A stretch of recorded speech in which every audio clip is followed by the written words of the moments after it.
नमस्कार मित्रों, आज हम शुरू करने जा रहे हैं संधि। क्योंकि हम पढ़ चुके हैं रचना या निर्माण के आधार पर शब्द चार प्रकार के होते हैं। शब्द विचार हम पढ़ रहे हैं। तो हमने कल देखा था कि जो बात कर रहे थे कि अर्थ के आधार पर पहले ये देख रहे थे। नंबर 5, अर्थ के आधार पर शब्द कई प्रकार के होते हैं। अर्थ के आधार पर शब्द कई प्रकार के होते हैं, जिनमें जैसे विलोम शब्द है, इन्हें विपरीत अर्थ भी कहते हैं। पर्यायवाची शब्द है, एक ही शब्द के एक ही अर्थ को प्रकट करने वाले अनेक शब्द जो होते हैं वो पर्यायवाची शब्द कहलाते हैं। शब्द युग्म दो या दो से अधिक शब्दों का जोड़ा जो दिखने में समान हो लेकिन अर्थ भिन्न भिन्न प्रकट करता है, शब्द युग्म कहता है। युग्म का जोड़ा होता है। फिर होगा वाक्यांश के लिए एक शब्द। फिर है अनेकार्थी शब्द।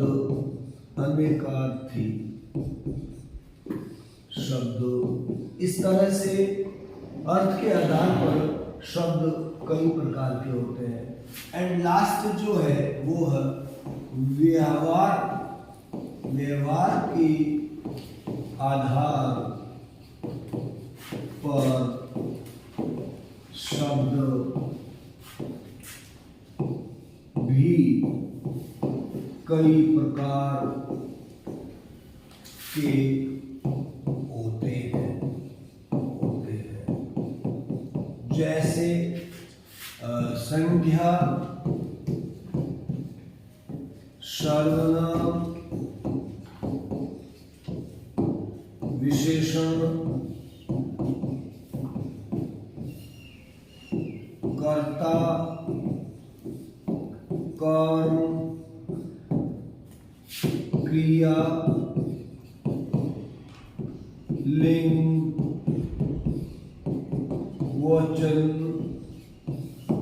कारक आदि। तो आप देख सकते हैं हिंदी में शब्द भंडार बड़ा व्यापक है। इसका अर्थ अगर हमें अच्छी तरह से मालूम है तो हम आराम से हिंदी व्याकरण को आत्मसात कर सकते हैं, सीख सकते हैं। कि हमने सबसे पहले पढ़ा उत्पत्ति के आधार पर शब्द चार प्रकार के, तत्सम, तद्भव, देशज, विदेशज। व्युत्पत्ति के आधार पर शब्द तीन प्रकार के, रूढ़ शब्द, यौगिक शब्द, योग रूढ़ शब्द। रचना या निर्माण के आधार पर शब्द चार प्रकार के, संधि, समास, प्रत्यय, उपसर्ग। फिर विकार या रूपांतर के आधार पर शब्द दो प्रकार के, विकारी शब्द और अविकारी शब्द। फिर आया नंबर 5 जो है वो अर्थ के आधार पर शब्द कई प्रकार के, जिनमें पर्यायवाची शब्द, विलोम शब्द, वाक्यांश के लिए एक शब्द, अनेकार्थी शब्द, समुच्चरित भिन्नार्थ शब्द कई तरह के होते हैं। फिर आता है व्यवहार के आधार पर शब्द कई प्रकार के, जिनमें संज्ञा, सर्वनाम, विशेषण, क्रिया, कर्ता, कर्म, लिंग, वचन, कारक, ये सारा आता है। तो अब हम पढ़ते हैं रचना या निर्माण के आधार पर शब्द चार प्रकार होते हैं, जिनमें सबसे पहले आती है संधि। तो आइए दोस्तों, अब हम जो सबसे कठिन विषय है हिंदी का वो पढ़ते हैं संधि। बहुत से लोगों को ये समस्या रहती है कि संधि किसे कहते हैं, कितने प्रकार की होती है, शब्द में कौन सी संधि है, उसका विच्छेद क्या होगा, ये बड़ी समस्या रहती है। तो आपको मैं नए तरीके से, सरल तरीके से संधि बतलाते हैं। संधि किसे कहते हैं। व्याकरण को दो तरीके से पढ़ा जा सकता है। बीएड करने वाले विद्यार्थी अच्छी तरह से जानते हैं। एक होता है आगमन विधि, एक होता है निगमन विधि। संपूर्ण हिंदी व्याकरण को दो विधियों से पढ़ा जा सकता है। आगमन विधि में सबसे पहले परिभाषा बतलाते हैं, फिर उसका उदाहरण देते हैं। और माफ कीजिए, आगमन विधि में सबसे पहले नियम बताए जाते हैं और निगमन विधि में नियम बताए जाते हैं, फिर उसका उदाहरण दिया जाता है। आगमन विधि में पहले उदाहरण बतलाया जाता है, फिर इसकी परिभाषा वगैरह जानते हैं। तो संधि किसे कहते हैं? अगर हमें इसकी परिभाषा जाननी हो तो आपको जो किताबों में आप देखेंगे तो आप देख सकते हैं कि संधि में लिखा रहेगा 2 या 2 से अधिक वर्णों के मेल को संधि कहते हैं। हम आपको संधि बताने के लिए पूर्व में देखने की 2 पद होते हैं, संधि हो, समास हो या प्रत्यय या उपसर्ग हो। एक होता है पूर्व पद और एक होता है उत्तर पद। ये देखना है, 2 पद होते हैं संधि में, एक होता है पूर्व पद, एक होता है उत्तर पद। जैसे उदाहरण के माध्यम से हम आपको बताते हैं। सबसे पहले हम देखते हैं, एक शब्द है विद्या, दूसरा शब्द है अर्थी। तो हमें ये देखना है, पूर्व पद ये है विद्या, उत्तर पद ये है अर्थी। तो आपको संधि किसे कहते हैं उसकी परिभाषा होगी कि जब पूर्व पद का अंतिम वर्ण, अर्थात पूर्व पद का अंतिम वर्ण यहां देखें तो आपके सामने आ है और उत्तर पद का प्रथम वर्ण, तो हम देख सकते हैं उत्तर पद का प्रथम वर्ण है ए। ये 2 वर्ण। जब पूर्व पद का अंतिम वर्ण और उत्तर पद का प्रथम वर्ण आपस में मिलते हैं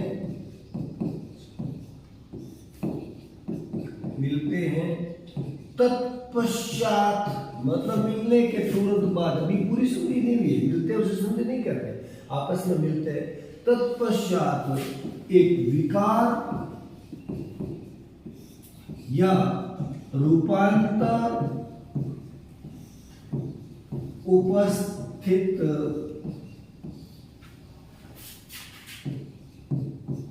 होता है, उसे संधि कहते हैं। ये परिभाषा रहेगी संधि की।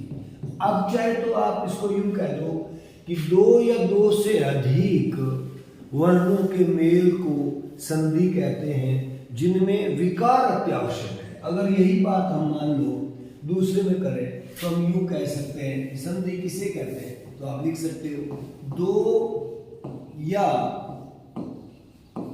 2 से अधिक वर्णों के मेल को संधि कहते हैं। अब ये तो ठीक है, दूसरी परिभाषा होगी। इसमें विकार या रूपांतर अवश्य होता है, यानी जब तक विकार नहीं होगा तब तक संधि नहीं होगी। हमने पढ़ा था कि वहां उस पहले वाली परिभाषा में आप लोग देख सकते हैं कि आपने देखा आ और अ मिलकर के आ बना, ये विकार उत्पन्न हो गया, यानी एक चीज बनी, इन दोनों से एक चीज बनी तो संधि, दोनों यथावत रह जाते तो संधि नहीं। जिससे मैं आपको बताऊं, यहां अगर हम देखें तो आपने देखा होगा कि एक शब्द है सरदार और एक शब्द है शहर, ये चूरू जिले की एक तहसील है। अब इनको हमने मिला दिया तो बन गया सरदार शहर। इसका मतलब ये नहीं है कि इस शब्द में संधि होगी, ये संयोग हो सकता है, ये संयोग हो सकता है, मिलन जरूर है लेकिन इसमें संधि नहीं है, क्योंकि इन दोनों के मिलने पर यहाँ मान लो हम देखते हैं अ और यहाँ हम देखते हैं ये व्यंजन है श, ए और श मिला तो कुछ नया विकार उत्पन्न नहीं हुआ, इसलिए यह संधि नहीं है। संधि के लिए विकार उत्पन्न होना आवश्यक है। जैसे हम वहां कह रहे थे विद्या, थोड़ी देर पहले बता रहे थे विद्या धन अर्थ, विद्या धन अर्थ, तो यहाँ था आ, यहाँ है ए, इन दोनों का मेल हुआ, तो मेल होने से जो शब्द बना वो केवल एक आ बना, तो वहां संधि होगी। जैसे अगर इसका हम करें तो वी आधा द या और ये थी हो गए, एक ए की कटौती होगी, विद्यार्थी कहलाए, विद्या का अर्थ ग्रहण करने वाला विद्यार्थी, तो आ और आ मिला तो आ बना, ये संधि हुई। तो प्रिय विद्यार्थियों, अब आपने देखा होगा कि संधि किसे कहते हैं। तो सबसे पहले जो है आपने पढ़ा संधि किसे कहते हैं, तो सबसे पहले आपने पढ़ी संधि की परिभाषा। परिभाषा पढ़ने के पश्चात संधि को जानने के लिए कुछ बातें आवश्यक है। जैसे नंबर 1, दो वर्णों, अब वर्णों में स्वर भी हो सकता है, दो वर्णों का मेल संधि है, संधि है। नेक्स्ट, इसमें विकार उपस्थित होता है, दो बार। फिर संधि में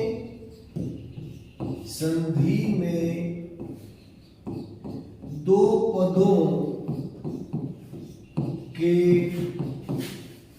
विभाजन को विच्छेद कहते हैं, यानी दो पदों को अलग अलग करते हैं, कहते हैं। तो संधि में दो पदों के विभाजन को विच्छेद कहते हैं। नेक्स्ट, संधि से युक्त पद संधिष्ठ पद कहलाते हैं। दो वर्णों के मेल को संधि कहते हैं। संधि में विकार या रूपांतर उपस्थित होता है। संधि में दो पदों का जो तोड़ना है, विभाजन है, अलग अलग करना है, वह संधि विच्छेद कहलाता है। किसी शब्द में संधि है तो उसे कहेंगे संधिष्ठ पद। जैसे विद्यार्थी शब्द है वो संधिष्ठ पद है, विद्या धन अर्थ ही है वो संधि विच्छेद है। और नेक्स्ट आप लिख सकते हैं कि हिंदी में संधि 3 प्रकार की होती है। संधि के प्रकार है वो 3 है। कौन कौन से? नंबर 1, स्वरों पर आश्रित होती है, वो स्वर संधि कहलाती है। नंबर 2, व्यंजनों पर आश्रित होती है, वो व्यंजन संधि कहलाती है। और नंबर 3 और अंतिम है, विसर्ग पर आश्रित होती है, उसे विसर्ग संधि कहते हैं। तो संधि 3 प्रकार की होती है। सबसे पहले हम स्वर संधि किसे कहते हैं, स्वर संधि के कितने भेद होते हैं, ये किस तरह से इसको समझा जा सकता है, वो मैं देखता हूँ। तो सर्वप्रथम हम जो 1 नंबर पर ले रहे हैं वो ले रहे हैं स्वर संधि। अब इसको आप गहराई से देखना है। यहाँ मतलब मोटे तौर पर आपको ये देखना है, आप समझ चुके हैं कि संधि है तो इसमें 2 पद है। पहला पद है उसको पूर्व पद कहते हैं, बाद वाला पद है उसको उत्तर पद कहते हैं। तो स्वर संधि है ना, उसकी पहचान क्या है? उसकी पहचान है कि इसको हम यूं लिख सकते हैं कि इसमें पूर्व पद का अंतिम वर्ण और उत्तर पद का प्रथम वर्ण दोनों स्वर होने आवश्यक है। जैसे, ये सबसे बड़ी पहचान है, कुछ उदाहरणों से समझ सकते हैं। जैसे पहला उदाहरण है छात्र, धन, आवास। अब आप देख सकते हैं पूर्व पद का अंतिम वर्ण अ, उत्तर पद का प्रथम वर्ण आ, दोनों मिलकर के आ हो गया। तो ये ए और ये आ दोनों स्वर है, इसलिए स्वर संधि है। और उदाहरण देख सकते हैं गण और ईश, इसके बाद बड़ा ई है, तो दोनों मिलके ए होता है। किसमें? गुण स्वर संधि में, हम बाद में देखेंगे। तो ये दोनों स्वर संधि है। इसका छात्रावास हुआ, इसका गणेश हुआ, ये बाद की बात है। और भी ऐसे बहुत से उदाहरण लिए जा सकते हैं, जैसे ले सकते हैं हमारे सदा, धन, ए। तो यहाँ आ है, यहाँ ए है, मिलके आई होगा वृद्धि स्वर संधि में। ये भी आ और ए, आ और आ, और ई, ये सारे जो है ना स्वर है, इसलिए यह स्वर संधि होगी। अगर हम बात करें कि स्वर संधि किसे कहते हैं, तो अब हमें ये देखना है कि जिस संधि में पूर्व पद का अंतिम वर्ण और उत्तर पद का प्रथम वर्ण दोनों स्वर होने आवश्यक है, उसे ही हम स्वर संधि कहेंगे।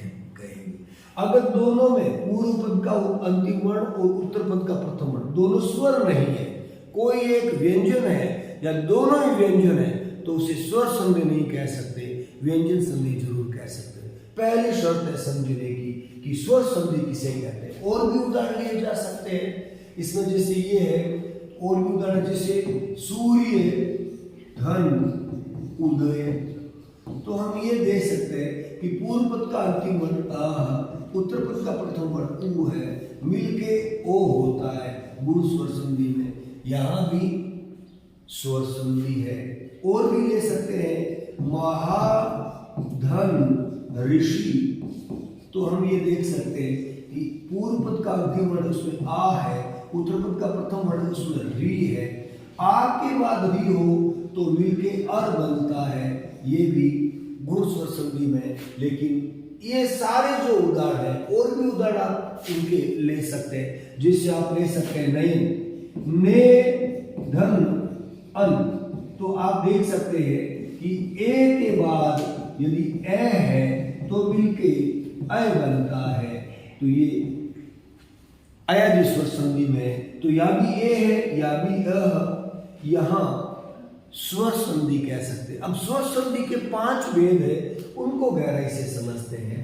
तो नेक्स्ट हम ले सकते हैं नंबर 2। एक नंबर था कि स्वर संधि में पूर्व पद और उत्तर पद दोनों का जो वर्ण जो मिलता है वह स्वर होना चाहिए।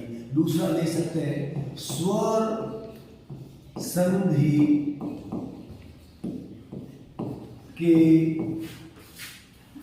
5 उपभेद होते हैं। यानी स्वर संधि के 5 उपभेद है, जिसमें पहला दीर्घ स्वर संधि, दीर्घ स्वर संधि, ये क्रम से है, इनका क्रम कभी चेंज नहीं होता। दूसरा गुण स्वर संधि, तीसरा वृद्धि स्वर संधि, चौथा यण स्वर संधि, पांचवा और अंतिम है अयादि स्वर संधि। तो दोस्तों अब हम अगली क्लास में पढ़ेंगे दीर्घ स्वर संधि किसे कहते हैं। एक बार यहाँ तक है, इसको आप अपने फेयर रजिस्टर में नोट कर लीजिए। धन्यवाद।